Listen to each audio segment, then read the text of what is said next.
Alors, autre exemple. Alors ça, c'est un exemple, vous voyez, en 5 minutes, toujours sur la paire euro-dollar, d'accord? En 5 minutes pour vous montrer que, bon là on est dans une tendance flat aussi, que même en 5 minutes on peut trouver des créneaux. Alors je ne les ai pas tous dessinés, hein. On peut en trouver ici aussi, voilà, bon. On peut en trouver là, vous voyez, un très grand.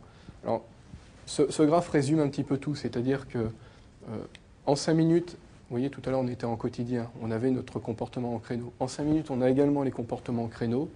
On les a, qu'ils soient tout petits ou qu'ils soient énormes, on les a. Alors évidemment, le très grand ici va peut-être se retrouver en ourli. Alors peut-être pas en quotidien forcément, puisque on est quand même, vous voyez, sur des bougies de 5 minutes. Donc là, tout ça se fait en quelques heures. Par contre, voilà, c'est pour vous dire que le comportement en créneau, comme tous les comportements sur les cours, sont fractaliens, c'est-à-dire qu'on peut les avoir dans un horizon de temps tout petit, comme on peut les avoir sur un horizon de temps très grand.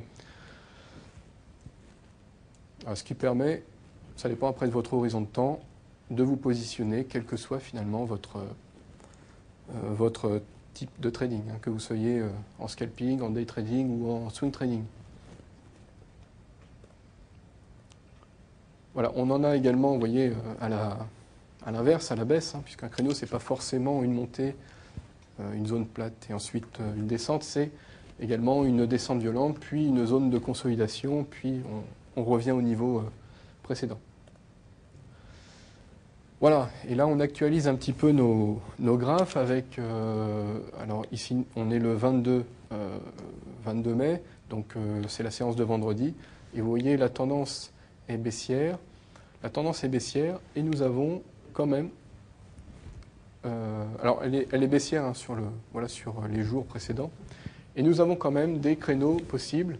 Alors un premier ici, alors la descente va plus loin que le retour au niveau, le retour au niveau du départ. On a également, alors ici on peut trouver un créneau voilà, qui remonte. Là on a un créneau classique à la baisse. Tout ça pour vous dire qu'en tendance baissière, on retrouve nos créneaux. D'accord ?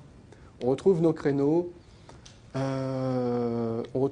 mais comme j'aime bien le montrer, il n'y a pas que des créneaux qui fonctionnent, comme il n'y a pas que des figures qui fonctionnent ou des situations qui fonctionnent, il y a également des pièges, et notamment, c'est ce que l'on va voir ici.